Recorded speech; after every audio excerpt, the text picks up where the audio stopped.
Umakant Yadav sir, GS classes की online web portal में आप सभी छात्रों का बहुत बहुत स्वागत है।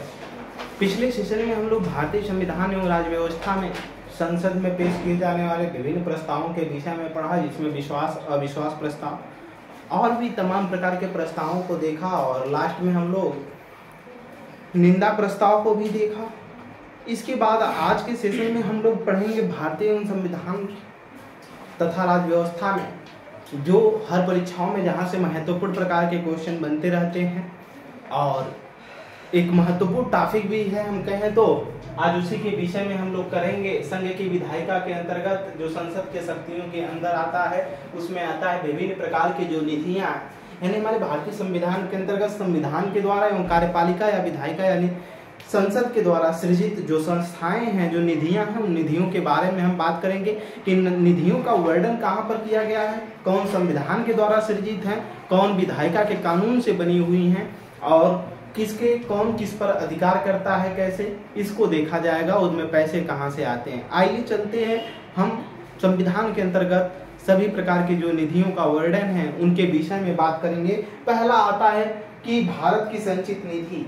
क्या भारत की संचित निधि, पहले हेडिंग डालेंगे एक, भारत की संचित निधि, भारत की संचित निधि, भारत की संचित निधि।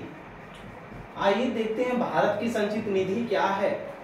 भारत की संचित निधि का जो वर्णन मिलता है ये अनुच्छेद 266 फर्स्ट में मिलता है। किसमें मिलता है?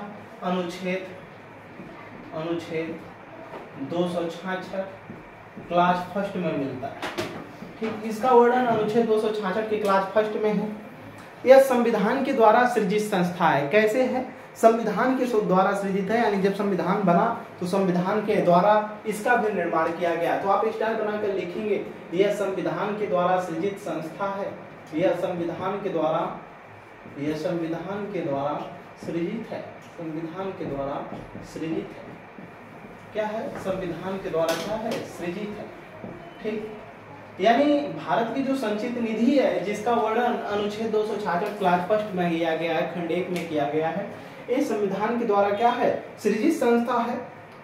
ठीक, हम आगे कह सकते हैं कि यह विधायिका या संसद के द्वारा बैनाधीन है, यानी संसद और विधायिका दोनों एक ही चीज है जो विधि का निर्माण करती है, यानी उसी के संसद के द्वारा ही जब उसके पारित किया जाएगा, विधि के द्वारा इसको पारित करके इससे धन क्या निकाला जा सकता है। तो आप आगे स्टार बनाकर लिखेंगे यह संसद यानी विधायिका के द्वारा, यह संसद के द्वारा बैनाधीन है, बैनाधीन है, बैनाधीन है। बैनाधीन दो शब्दों से बै अधीन, यानी संसद जब कानून बना करके इसको पारित करेगी कि इतने बजट की आवश्यकता है, तब भारत की संचित निधि से क्या होगा? ये भार वहन किया जाएगा। जो भारत की संचित निधि से पैसा निकलता है वो संसद के नियम बनाने के बाद ही निकलेगा। इस चीज को हमेशा आप ध्यान रखेंगे, विधेयकों के द्वारा ही यहाँ से निकाला जाएगा। अब जिस विधेयक के द्वारा यहाँ से पैसा निकाला जाता है, किससे? भारत की संचित निधि से, वो जो संसद में जो विधेयक लाया जाएगा उसको हम बोलते हैं विनियोग विधेयक। क्या बोलते हैं? विनियोग विधेयक बोलेंगे, इसको ध्यान में रखेंगे। विनियोग विधेयक, विनियोग विधेयक, विधेयक। ठीक, हमने क्या बताया? विनियोग विधेयक क्या होता है? आप किसी को बताएंगे कि विनियोग विधेयक के माध्यम से ही भारत की संचित निधि से पैसा निकाला जाएगा। यानी जब किसी भी भारत के राष्ट्रपति को, भारत के महान्यायवादी हैं, भारत के नियंत्रक महालेखा परीक्षक हैं, भारत के जितने भी सुप्रीम कोर्ट में न्यायाधीश हैं, मुख्य न्यायाधीश हैं, उनके जब वेतन की बात आएगी, वेतन भत्ते की बात आएगी जो भारत की संचित निधियों पर भारित हैं, तो इसके लिए जब बनाया जाएगा कानून, पारित किया जाएगा कि इतने बजट की आवश्यकता है, वो कानून जब भी पारित किया जाएगा जिस विधेयक के तहत, उसको हम क्या बोलते हैं? विनियोग विधेयक बोलते हैं।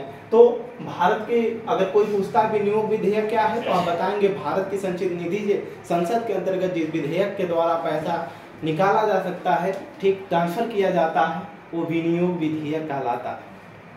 अब बात आती है कि जो भारत की संचित निधि है इसमें पैसा कहाँ से आता है? जब भारत के सभी महत्वपूर्ण पदाधिकारियों का, ठीक, जिनका अनुसूची 2 में वर्णन किया गया है जिन जिन पदाधिकारियों के जिनके वेतन भारत की संचित निधि पर भारित हैं, उनका वेतन कैसे दिया जाता है।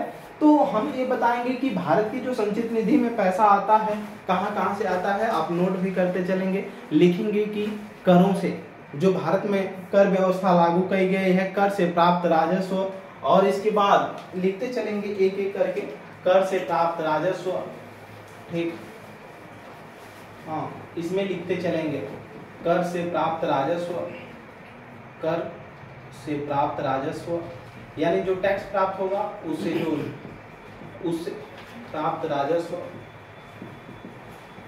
देखिएगा, जब राजस्व इकट्ठा होता है तो जो भारत का वित्त आयोग है, जिसका संविधान के अनुच्छेद 280 में वर्णन किया गया है, वो क्या करता है, जब टैक्स इकट्ठा हो जाता है तो पहले जो इसमें भारत की संचित निधि में पैसा आता है वो कर से जो प्राप्त राजस्व होता है। हमने बताया कि जो वित्त आयोग है, वित्त आयोग के द्वारा जब ये कर इकट्ठा कर लिए जाते हैं, ठीक, और कर इकट्ठा होने के बाद भारत सरकार और राज्य सरकार दोनों के बीच करों का बंटवारा किया जाता है, ठीक, जिसमें राज्यों का जो भाग होता है वो केंद्र की अपेक्षा अधिक होता है। फिर इसके बाद जब बंटवारा हो जाता है तो राजस्व जो बंटवारा होने के बाद बचते हैं वो भारत के संचित निधि में भारत सरकार के द्वारा डाल दिए जाते हैं। तो कर से जो प्राप्त राजस्व ये भारत की संचित निधि में जाता है।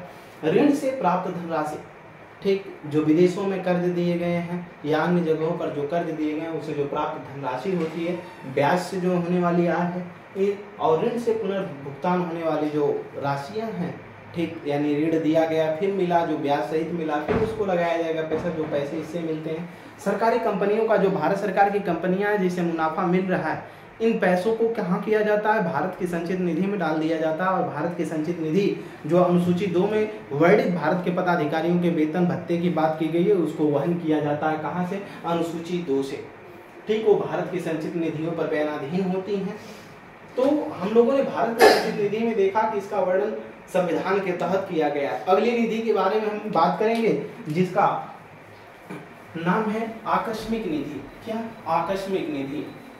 दूसरी निधि होगी आकस्मिक निधि, हेडिंग डालेंगे आकस्मिक निधि। अगर इसमें कहीं कोई दिक्कत परेशानी आपको होती है कमेंट सेक्शन में बताएं, लेकिन हाँ ज़्यादा से ज़्यादा इस हमारे क्लास को शेयर करें, एक दूसरे तक इतनी विस्तृत जानकारी को पहुँचाएं और अपने लक्ष्य की प्राप्ति तक पहुँचें। चलिए हम दूसरी निधि के बारे में बात करेंगे जिसका नाम है आकस्मिक निधि। क्या, आकस्मिक निधि, ठीक, आकस्मिक निधि, आकस्मिक निधि, आकस्मिक निधि। ये भारत के, जैसे भारत में आकस्मिक निधि होती है उसी प्रकार हम मान सकते हैं कि भारत के सभी घरों में भी आकस्मिक निधि होती है, क्योंकि आपने देखा होगा कि प्रत्येक परिवार के लिए इमरजेंसी के लिए कुछ हमेशा के लिए पैसे रखे जाते हैं कि परिवार में कोई भी इमरजेंसी आएगी तो उस पैसे को इन्वेस्ट किया जाएगा, दवा हो या किसी भी चीज़ के लिए, वो आकस्मिक के लिए हमेशा पैसा रखा जाता है। उसी प्रकार भारत में आकस्मिक निधि है। जब देश के अंतर्गत कोई ऐसी आपदा विपदा आती है या देश के बाहर किसी देशों में आपदा विपदा आई तो ऐसे समय में क्या किया जाएगा, आकस्मिक निधि से पैसा निकाल करके वहाँ पर हेल्प किया जाएगा। अब आकस्मिक निधि का जो वर्णन मिलता है ये अनुच्छेद किसमें मिलता है, अनुच्छेद 267 में मिलता है। किसमें, अनुच्छेद 267 में भारत के आकस्मिक निधि का जो वर्णन है अनुच्छेद 267 में। अब अनुच्छेद 267 में भारत के आकस्मिक निधि का वर्णन मिलता है। अब बात आती है कि आकस्मिक जो निधि है ये क्या संविधान के द्वारा निर्मित हुई है, तो आप कहेंगे कि नहीं, ये संविधान के द्वारा निर्मित नहीं है। तो कैसे निर्मित है, ये संविधान के द्वारा निर्मित ना होकर के यह विधायिका या संसद के द्वारा इसका निर्माण किया गया है। और इसका निर्माण कब हुआ है, अब हम लोग इसको देखेंगे। इसका निर्माण जो है वो भारत के आकस्मिक निधि अधिनियम 1950 के तहत हुआ। ठीक, आगे स्टार बनाकर लिखेंगे यह संसद आबलिक विधायिका द्वारा सृजित है, विधायिका द्वारा सृजित है। ठीक, यह संसद या विधायिका द्वारा सृजित है। आगे की तरफ स्टार बनाकर लिखेंगे यह भारत आकस्मिकता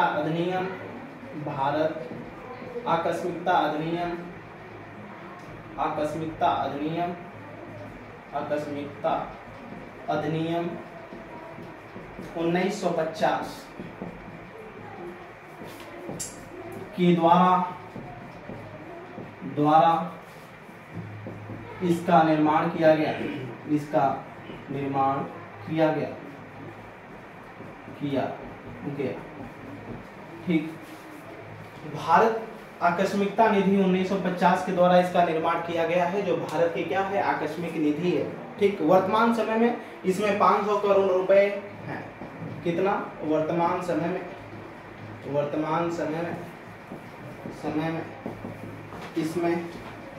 इसमें 500 करोड़ रुपए 500 करोड़ रुपए यानी हमेशा इसमें 500 करोड़ रुपए निर्धारित होते हैं।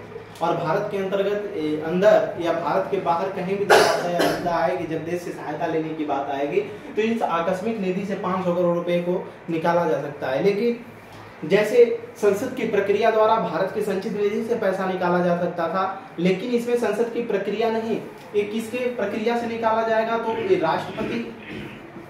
राष्ट्रपति आवलिक कार्यपालिका, अगर ठीक राष्ट्रपति नहीं होगा तो कार्यपालिका, राष्ट्रपति ही कार्यपालिका का प्रमुख होता है ठीक। अगर वो नहीं है तो इसके कार्यपालिका या राष्ट्रपति के द्वारा जो क्या किया जा सकता है, यहाँ से व्यय किया जा सकता है। अगर आपसे कोई पूछता है कि जिस प्रकार भारत की संचित निधि से पैसा निकालने के लिए संसद से विनियोग विधेयक पारित कराना होता है, तो इसमें कोई विधेयक की बात नहीं होती। आकस्मिक निधि से राष्ट्रपति या कार्यपालिका के द्वारा क्या किया जाएगा, व्यय किया जा सकता है। कभी भी आपदा आ जाएगी तो पता चला कि हम संसद के दोनों सदनों के अंदर जब तक विधेयक को पारित करवाने में रह जाए, बहुमत करवाने में रह जाए, तब तक कितने लोग दुनिया से चले जाएंगे। तो ऐसे समय में इसको तत्कालिक कारण के लिए राष्ट्रपति की अनुमति से ही ठीक इसको क्या किया जा सकता है, भारत के आकस्मिक निधि से पैसा निकाला जा सकता है ठीक। अब बात आती है कि भारत के जो 500 करोड़ रुपए किसके पास रहते हैं, ये आकस्मिक निधि में हमेशा के लिए रहते हैं। हाँ, हमेशा डाला जाता है भारत की आकस्मिक निधि में 500 राष्ट्रपति अनुमति देना पड़ेगा। अगर ऐसे पागल हो जाए ऐसे समय में ऐसा नहीं हो सकता। इन लोगों का कहना है कि अगर राष्ट्रपति पागल हो जाए ना तो भारत का उपराष्ट्रपति उस जगह पे काम करेगा ठीक। और हमारे संविधान में लिखा गया भारत के राष्ट्रपति की योग्यता में कि वो पागल अथवा दिवालिया ना हो ठीक। अगर राष्ट्रपति पागल हो जाएगा तो उसकी जगह पे भारत का उपराष्ट्रपति कार्य कर रहा होगा। उपराष्ट्रपति विदेश दौरा पर, अब उपराष्ट्रपति अगर विदेश दौरा पर हो तो ऐसे समय में भारत का जो मुख्य न्यायाधीश होगा सर्वोच्च न्यायालय का, वो कार्य करेगा। और ऐसा नहीं हो सकता, अभी तक 2 ही बार हुआ है ठीक। एक बार डॉक्टर जाकिर हुसैन और एम हिदायतुल्लाह भारत में अब तक भारत के राष्ट्रपति के पदों को सुशोभित किया है। आगे की तरफ चलेंगे, हम अगली निधि के बारे में बात करेंगे कि अब बात एक और यहाँ पर प्रश्न उठता है कि आकस्मिक निधि में कहाँ से पैसे आते हैं। जैसे भारत की संचित निधि में हमने देखा करों से या जो ब्याज के ऋण है या सरकारी कंपनियां हैं, इनसे पैसे आते हैं। तो भारत की आकस्मिक निधि में जब बजट तैयार किए जाते हैं तो प्रत्येक जो वर्ष का बजट होता है ठीक, वहां से इसमें पैसे डाल दिए जाते हैं और खर्च भी होते हैं। ऐसी बात नहीं है 500 करोड़ रुपए कोई बड़ी चीज नहीं होती, वो हर बजट के अनुसार खर्च कर लिए जाते हैं कहीं न कहीं आपदा दिखा करके ठीक। चलिए आगे की तरफ हम अगली निधि के बारे में बात करेंगे। अगली जो निधि आती है वो आती है लोक लेखा निधि। क्या आती है, लोक लेखा निधि। लोक लेखा निधि यह भी निधि जो होती है भारत के सभी घरों में होती है लोक लेखा निधि। उसी प्रकार हमारे देश के अंतर्गत ये निधि होती है। जो इसका वर्णन मिलता है ये अनुच्छेद 266 क्लास सेकेंड यानी खंड 2 में मिलता है। अनुच्छेद 266 खंड 2 में है इसका वर्णन। भारत की लोक लेखा निधि का मतलब ये है कि जैसे भारत के परिवारों के अंदर सभी लोगों का खर्च है ठीक, बालक हैं पढ़ते हैं और भी तमाम लोगों के परिवारों के दवा है और सभी चीज़ों का जो खर्च है, उस खर्च को अगर हम देखें तो उसके लिए बजट अलग से परिवार में तैयार किया जाता है कि पारिवारिक खर्च रहेगा 6 महीने साल भर के लिए खाने पीने हर चीज़ करने। उसी प्रकार देश के अंतर्गत जो लोग कार्य कर रहे हैं, देश के अंदर कार्य कर रहे हैं, देश में और भी जो बजट से संबंधित मामले का खर्च है, उस खर्च को कहाँ वर्णित किया गया है, भारत के लोक लेखा निधि में वर्णित किया गया है ठीक। इस संविधान के द्वारा नहीं, ये कार्यपालिका के द्वारा बयानाधीन है और इस संविधान के द्वारा नहीं बनाया गया है, ये संसद के द्वारा बनाया गया है। तो आप इसे लिखेंगे, यह कार्यपालिका के बयानाधीन है। क्या है? यह कार्यपालिका के, यह कार्यपालिका के, यह कार्यपालिका के बयानाधीन है, बयानाधीन है, बयानाधीन है। ठीक, आगे की तरफ स्टार बनाकर लिखेंगे इसमें, यह भारत के विभिन्न योजनाओं, यह भारत के विभिन्न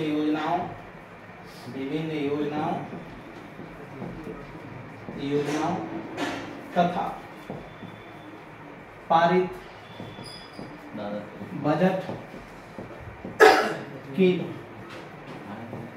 रकम से जुड़ा होता है, कि रकम से जुड़ा होता है, कि रकम से जुड़ा होता है।